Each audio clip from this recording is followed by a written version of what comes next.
If you don't know who I am, it's time we meet. My name is Paula, and ain't that sweet? And here's why you should listen to me, because I have the answers to where you want to be. What I want you to know is that I'm not from here, and I had a very different career. Instead of getting a job like an average Jane, I'm a dancer and a singer, and I studied things arcane, like the brain. Studying the brain made it perfectly clear that only the organized brain solves problems, my dear, no matter how severe. And you will have all your answers right here. Welcome to my show.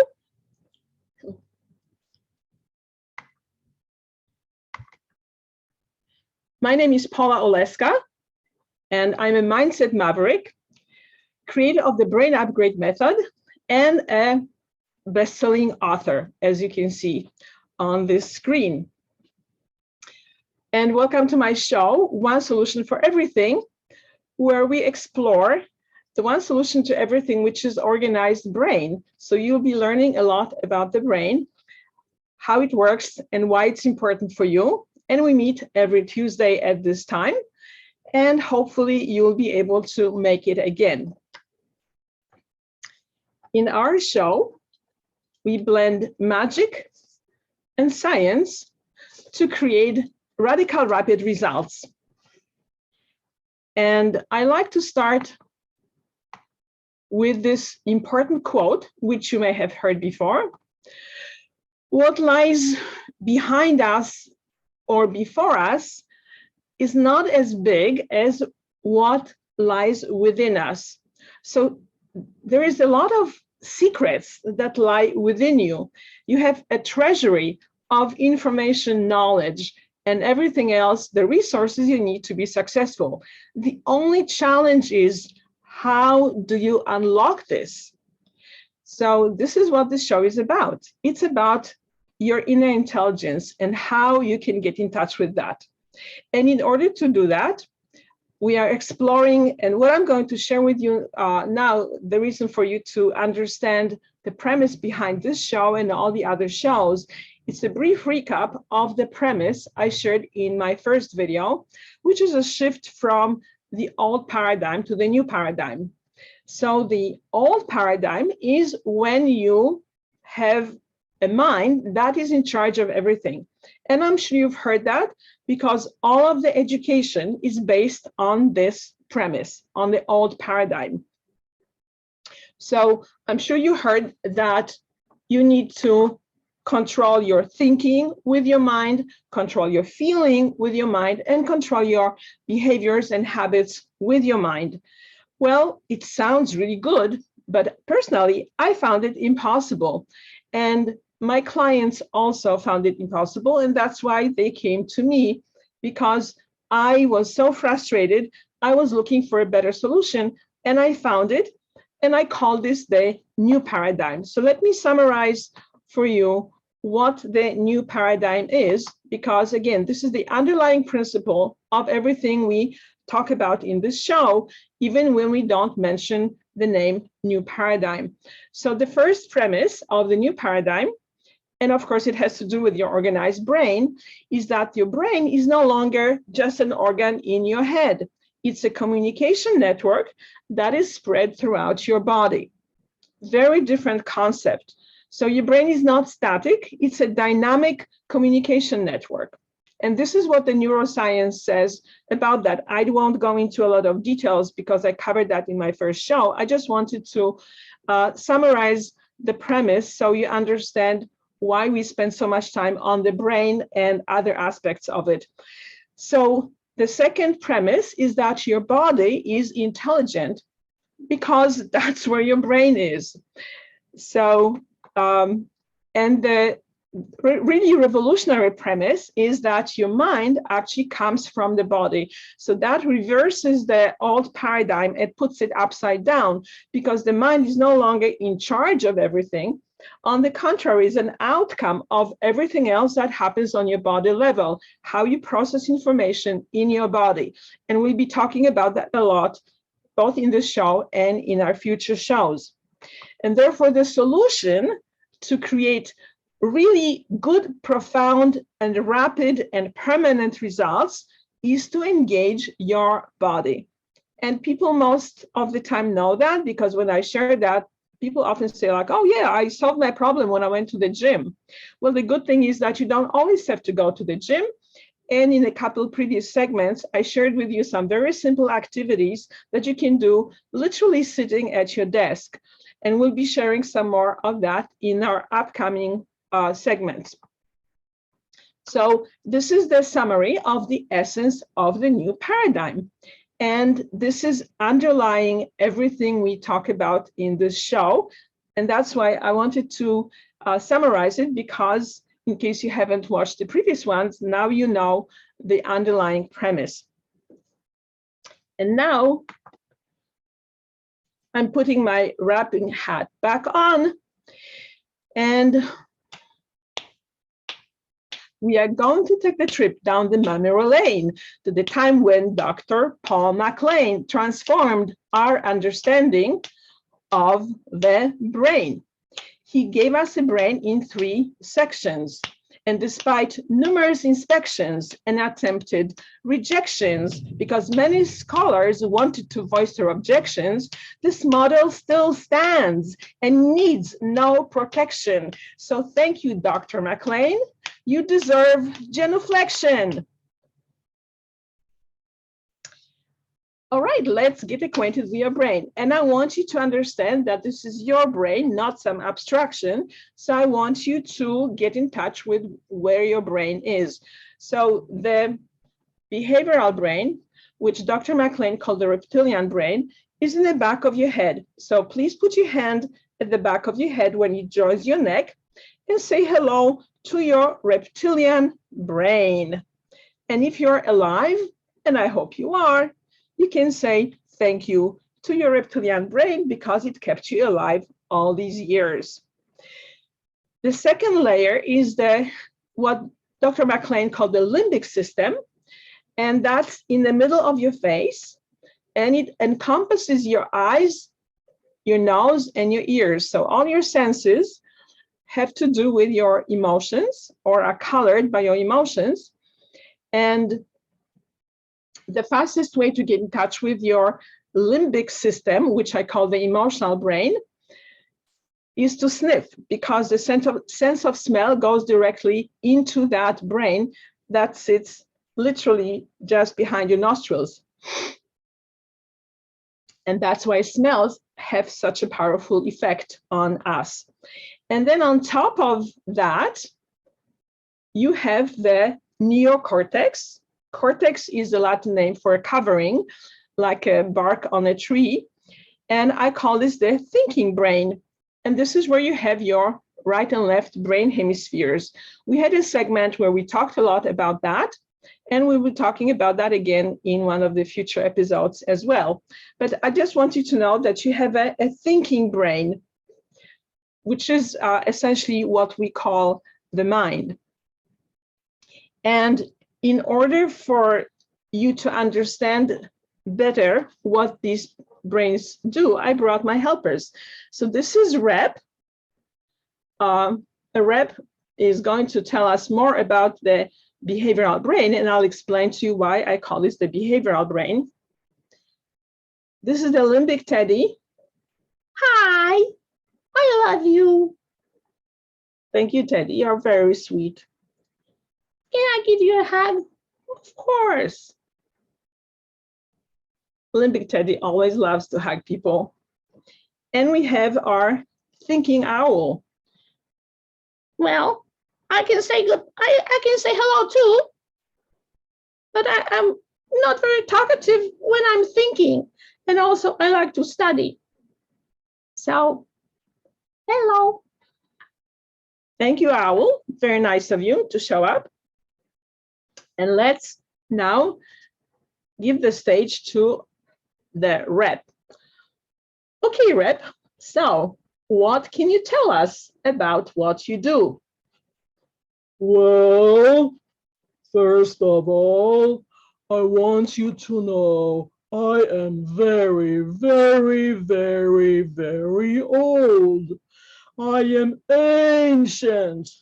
And you should really respect that because over all those years and centuries and millennia, I learned a lot.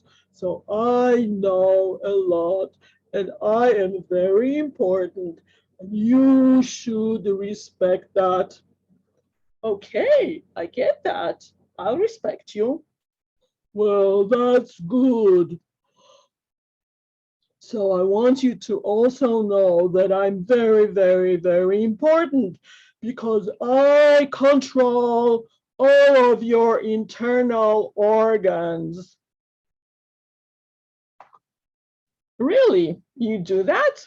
Wow, that's amazing. How do you do that? Well, I control your breathing. I control your blood flow. I control how your muscles work. I control everything. So you should respect me. Okay, I think that's very important. I agree. And I respect that. You do a lot of work. Well, you won't believe how complicated it is to keep all these organs synchronized and working correctly all the time. I do that all by myself, and people just don't appreciate it. Oh, wow. I'm so glad you told me that. I will appreciate it from now on. That's good. You better appreciate it. But I do a lot of other important things. Wow, tell us more. Well, I want you to survive, so I control your needs for food and sleep and all of your basic needs. And I want to make sure that you have enough to eat.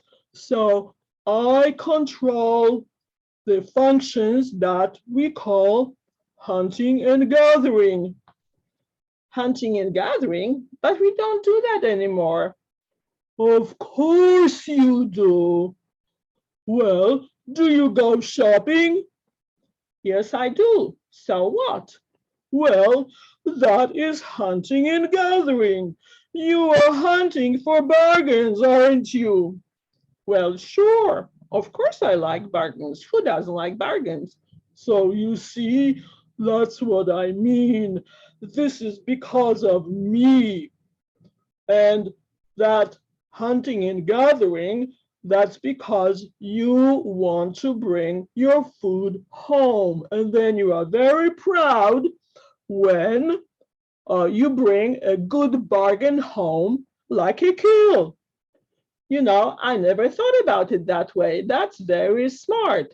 Yes, I am very smart and people just don't give me enough credit for it. Well, I'm glad you're telling us this because now people will, I can assure you. There. Oh, thank you. I like that. So I'll tell you a little bit more. Hey, what about me? He's taking up too much space. I need some time too. Don't worry, Teddy. You will have a whole segment to yourself. I will? Really? Yes.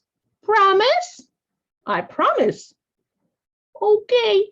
So I'll just go and okay, bye. I don't like to be interrupted. I like routine. I like peace and quiet. I like to do things the way I've been doing them. And I don't like when this Teddy comes and interrupts me.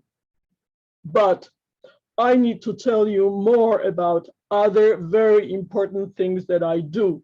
So once you have your food, you probably want to have more food.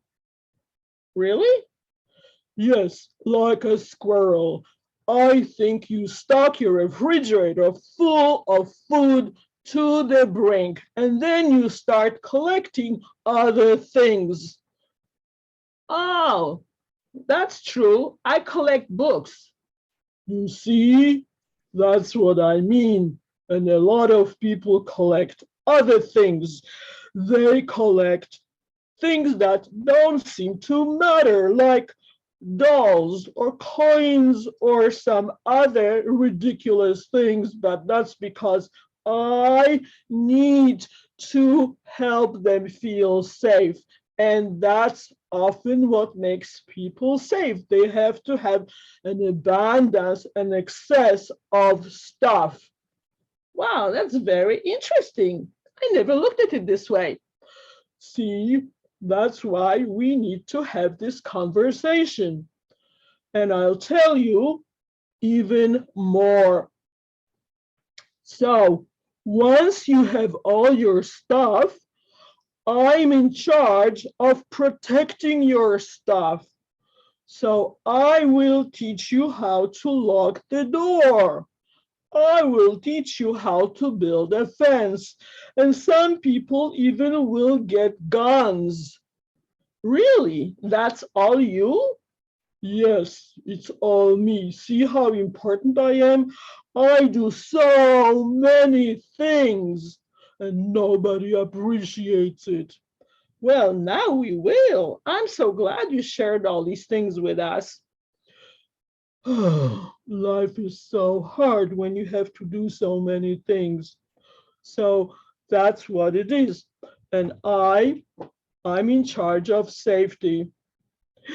Wow, look at that. There is this big dino coming over here. I'm going to freeze and blend with the environment. Maybe he won't notice me. That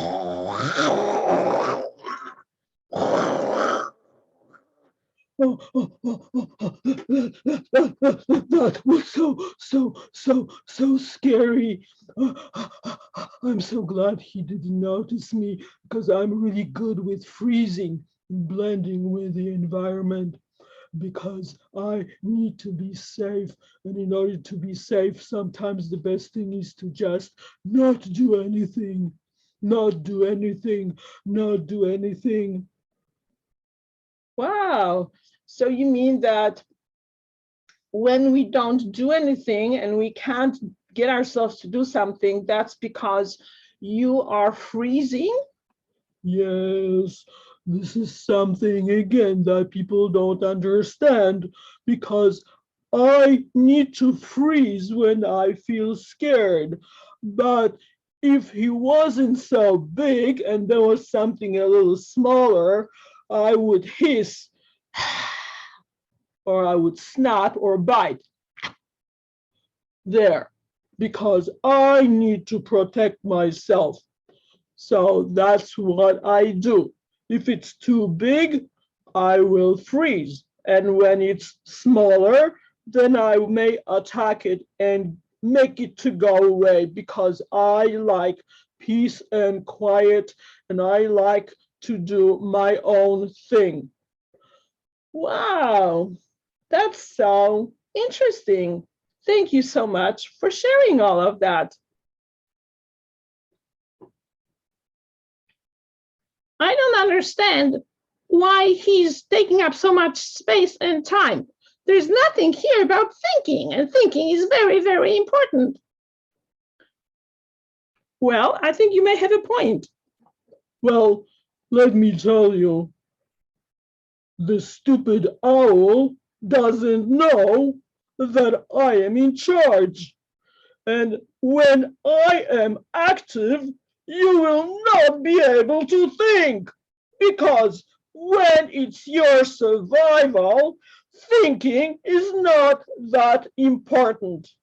So tell that owl that he needs to listen to me because I can shut them all down in a second. Wow, look at that. We didn't know that. So now you know. And I'm so tired from doing all this talking. I need to go to sleep now. So bye-bye for now. I need to go and rest.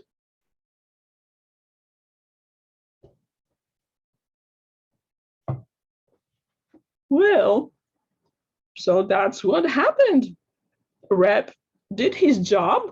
He taught us a lot of things, and he got so tired, he needed to go to rest. But at least you know now that the reptilian brain does a lot of important things. So let's summarize. So far, you've learned that not only you have 3 layers of the brain, the behavioral brain and the limbic system and the thinking brain, but you also found out that your reptilian brain, which I call behavioral brain, is in charge of so many things you do every day. And that's why I call it the behavioral brain, because it controls a lot of your behavior. And even though we had a conversation, really the behavioral brain doesn't speak in words. The only reason why we can have a conversation because I have a little bit of magic, and we can then learn how to talk to the brain. And that's one of the things I also teach in my system. You learn how to talk to the nonverbal parts of your brain, which is your deeper intelligence. And as you just learned so far, that your ability to take care of yourself in terms of food and shelter and safety, it's controlled by your behavioral brain. Your hoarding and collecting is also controlled by your behavioral brain. And then protecting your things is also controlled by your behavioral brain. So think about a situation. Let's say that you are in a group of people, let's say in a workshop, and you have your own seat, and there's your purse next to your seat, and everybody has their own seats, and everybody has their materials and purses and bags next to their seats. So there is a break, and you come into the room, and someone is sitting in your seat, and someone is looking into your bag. How do you feel? Well, whatever you feel, it's your reptilian brain in action. Another way to experience that, if you have a guest and you did not designate a towel for a guest, but your guest is using your towels, how does it feel? Or maybe your guest is using other things of your own without invitation. How does it feel? Well, that's your reptilian behavioral brain protecting you, your possessions, and your territory. So in our upcoming episodes, we are going to learn what happens when the limbic teddy comes on the scene and takes up more space, and then it modifies a lot of the behavioral or reps behavior. So that's a summary for now. And if you'd like to find out more about your intelligence, your inner intelligence, and how to unlock the secrets of your inner intelligence, you can schedule your free appointment by sending an email to paula@brainupgrade.biz. And I'll be happy to have a free consultation when you can discuss what you want to achieve in your life and how unleashing your inner intelligence can support you in that. And I look forward to seeing you next week.